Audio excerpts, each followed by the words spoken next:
साथियों नमस्कार। चलिए आज चलते हैं राजस्थान।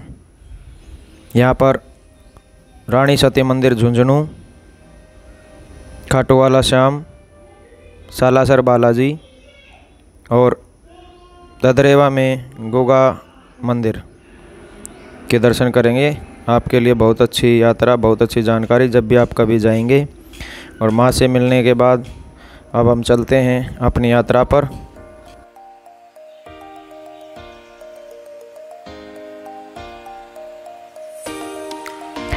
तो अब हम बात करते हैं, जब भी आप आएँ बाई एयर, यदि कोई यात्री बाई एयर आ रहा है तो निकटतम हवाई अड्डा जयपुर है और जिसकी दूरी लगभग 193 किलोमीटर रानी सती मंदिर रेल से 193 किलोमीटर की दूरी है। से नई दिल्ली से सब जगह से आपको रेल मिल जाएगी। सराय रोड होते हुए ये पहुंच जाती हैं झुंझुनू रेलवे स्टेशन। देखिए झुंझुनू रेलवे स्टेशन पर आप पहुंचने के बाद यहाँ से आप ऑटो से, टैक्सी से लगभग 2.5-3 किलोमीटर दूर माता का ये मंदिर है। तो आप रेल से भी आसानी से इसमें पहुंच सकते हैं। सुबह जल्दी चलें और शाम को आराम से आप वापस दिल्ली आ सकते हैं। यानी कि एक दिन में आपका माता इस मंदिर की दूरी साथियों मंदिर का आना जाना स्टेशन से 2 किलोमीटर हो जाता है। बस स्टैंड से 3 किलोमीटर है और गांधी चौक है वहाँ से 1 किलोमीटर की दूरी है। अब बात करते हैं मंदिर में मेला, क्योंकि देखिए इतना बड़ा मंदिर है और कोई भी मंदिर हो वहाँ किसी न किसी समय, किसी न किसी मास में कोई ना कोई मेला तो लगता ही है। तो ऐसा ही मंदिर रानी सती का ये मंदिर, मेला तो यहाँ भी लगता है। तो बात करते हैं कब लगता है साथियों। श्रावण मास, जिसको सावन भी बोला जाता है, श्रावण मास के बाद आता है भादो मास या भाद्रा मास भी आप कह सकते हैं। भाद्रा मास की अमावस्या को यहाँ पर मेला लगता है। अब हम सिक्कर वाले इस रास्ते पर चले हुए हैं, झुंझुनू पहुँच जाएंगे। तो साथियों मेले की बात हमने की, भाद्रा मास की अमावस्या को यहाँ पर मेला लगता है और बहुत भारी मेला लगता है, क्योंकि बड़ी आस्था और बड़ी श्रद्धा है लोगों की। राजस्थान में तो बहुत दूर दूर से यहाँ पर मेले में आदमी आते हैं। और अब हम पहुँच गए हैं झुंझुनू डिस्ट्रिक्ट की उन गलियों में। इन्हीं गलियों से होते हुए अब हम रानी सती मंदिर में पहुंचेंगे। जब आप देखोगे आपको मंदिर कम नज़र आएगा, आप देखेंगे तो आपको लगेगा ये कोई राजमहल है। मंदिर कम किसी राजमहल की तरह दिखता है और भारत के सबसे अमीर मंदिरों में से एक मंदिर है ये। इसमें जो पत्थर लगा है, मकराने का पत्थर लगा है। मकराना बड़ी जानी पहचानी और एक प्रसिद्ध जगह है जहाँ का पत्थर बड़ा मशहूर है। वहाँ का पत्थर इसमें लगा है। और जब तक मंदिर पहुँचते साथ हो थोड़ी सी बात झुंझुनू की कर लेते हैं। झुंझुनू राजस्थान का काफ़ी अच्छा डिस्ट्रिक्ट है। झुंझुनू को फौजियों की खान कहा जाता है। फौजियों की खान अर्थात मतलब कि झुंझुनू में से बहुत से युवा, राजस्थान के जो युवा हैं वो सेना में बड़े जोश के साथ भर्ती होते हैं। या ये भी कह सकते हैं कि झुंझुनू एक ऐसा डिस्ट्रिक्ट है कि सबसे ज़्यादा फौजी आपको झुंझुनू में मिलेंगे जो भारतीय आर्मी में अपनी सेवाएं दे रहे हैं। देखिए रानी सती का मंदिर, वास्तविक नाम नारायणी बताया गया है। नारायणी माता इनका वास्तविक नाम था। और मंदिर लगभग ये मान लीजिए आप 823 वर्ष पूर्व का बना हुआ ये मंदिर है। भारत का सबसे बड़ा मंदिर है और राजस्थान की महिला रानी को समर्पित, यानी कि आप कह सकते हैं कि मातृशक्ति को समर्पित ये मंदिर। देखिए सती प्रथा के बिल्कुल विपरीत विरोध करता है ये मंदिर। मंदिर में अब हम पहुंच गए हैं। आप देखिए कितना सुंदर नज़ारा है। देखिए मैं बता रहा था आपको मंदिर कम और किसी राजमहल की तरह आपको ये नज़र आएगा। और सती की बात चली हुई थी साथियों।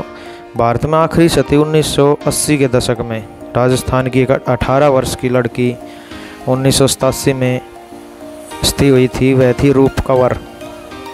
रूप कंवर उसका नाम था। हालांकि भारत में सती प्रथा बंद थी और अंग्रेजों ने तो 1829 में इस पर प्रतिबंध लगा दिया था। अब आप देखिए कितना सुंदर नज़ारा है इस मंदिर का। ये मुख्य द्वार है मंदिर का। इसकी स्थापत्य कला को आप देखिए। जो पत्थर में बता रहा था मकराने का लगा हुआ है, आप देख पा रहे होंगे इसकी सुंदरता। ये मंदिर के बाहर का दृश्य है जो आप देख पा रहे हैं। ये देखिए मेन द्वार, मुख्य प्रवेश द्वार मंदिर का। आप देखिए कितना शानदार बना हुआ है। और अब हम मंदिर के अंदर पहुंच गए हैं। मंदिर परिसर में बहुत सारे कमरे बने हुए हैं साथियों। 100 रुपये से लेकर और 600 रुपये तक आपको यहाँ पे कमरे उपलब्ध हो जाते हैं। आप देखिए कितना सुंदर नज़ारा। अंदर से क्या नक्काशी है, क्या बरामदा बनाया गया है, अंदर बगीचा भी है साथियों। साथ साथ में हम थोड़ा थोड़ा जिक्र कर लेते हैं कि द्वापर युग में श्री कृष्ण के सखा अर्जुन के पुत्र अभिमन्यु, महाभारत में जब युद्ध हुआ महाभारत का, देखिए ये इसका मॉडल है। मंदिर का जो मॉडल आप देख पा रहे हैं शीशे के अंदर, इस तरह से मंदिर बना हुआ है। अब अंदर चलते हैं। बरामदा आप देखेंगे किस तरह से भित्ति चित्र और सुंदर नक्काशी पत्थरों को काट के भी की गई है। तो बात चल रही थी महाभारत के युद्ध में जब अभिमन्यु को चक्रव्यूह में धोखे से मार दिया जाता है, उस समय उनकी पत्नी उत्तरा गर्भ अवस्था में थी। तो वो भी साथ में ही अभिमन्यु के स्थित होना चाहती थी, मगर भगवान श्री कृष्ण ने, अब इस समय देखिए आप देख पा रहे होंगे मंदिर का रेनोवेशन। तो भगवान श्री कृष्ण ने उनको समझाया कि नहीं, आपके पेट में एक बच्चा है, शिशु है, इस अवस्था में ये ठीक नहीं है। तो उन्होंने भगवान श्री कृष्ण से अगले जन्म में अभिमन्यु को ही मांगा और उनके साथ सती होने की इच्छा जताई थी। तो भगवान श्री कृष्ण ने ना चाहते हुए भी उनको ये वरदान दिया था। तो अगले जन्म में मंदिर में ये भोजनालय भी, इसके बारे में भी आपको बताएंगे। देखिए मंदिर के अंदर ये गणेश भगवान की मूर्ति, यहाँ फव्वारे चलते हैं, बड़ा सुंदर दृश्य है। हालांकि इस समय फव्वारा नहीं चला हुआ है। तो अगले जन्म में उत्तरा राजस्थान के डोकवा गांव में गुरसमल की बेटी के रूप में नारायणी नाम रखा गया था। यहाँ पर इन्होंने जन्म लिया था। अभिमन्यु का जन्म हिसार के जलीराम जालन के पुत्र के रूप में हुआ। उनका नाम तदन जालन रखा था।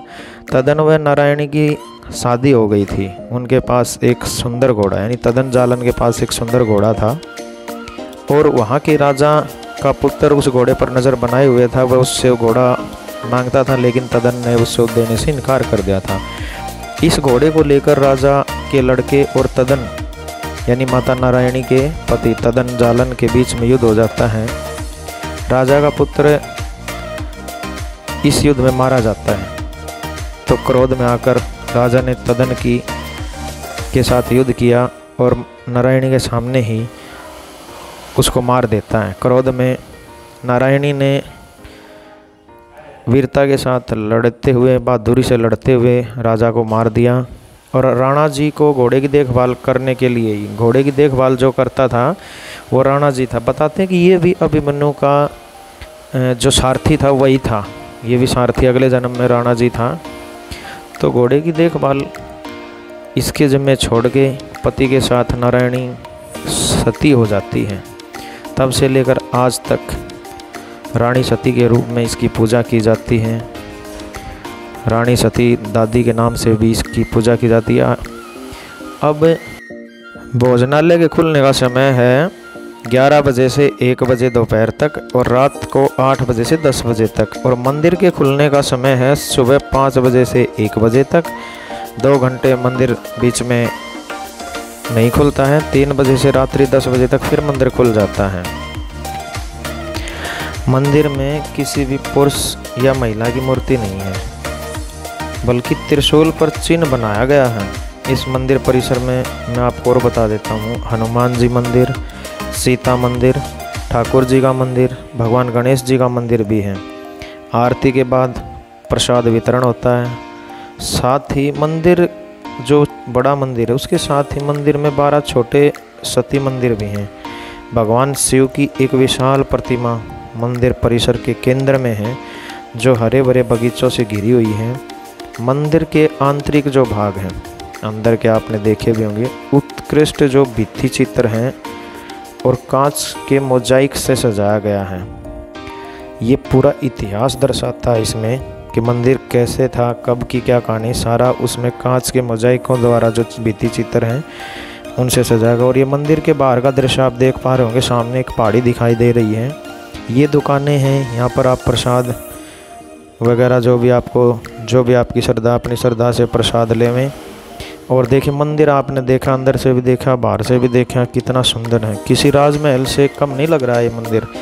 और आप देख भी पा रहे होंगे मंदिर कम, राजमहल ज़्यादा दिखाई दे रहा है। तो साथियों, जो साथी पहली बार जुड़े हैं चैनल से, और चैनल को सब्सक्राइब भी करें।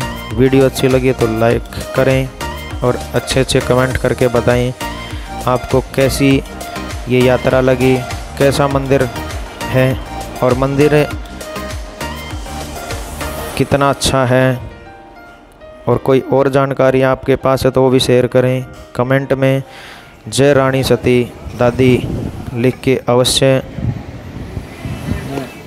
जयकारा लगाएं। और अब हम अगले भाग में चलते हैं, क्योंकि यात्रा अभी पूरी नहीं हुई है साथियों। अब अगले भाग में आपको दिखाते हैं खाटू श्याम मंदिर के लिए अब हम चल पड़े हैं। तो तब तक के लिए बने रहिए। जय हिंद, जय भारत।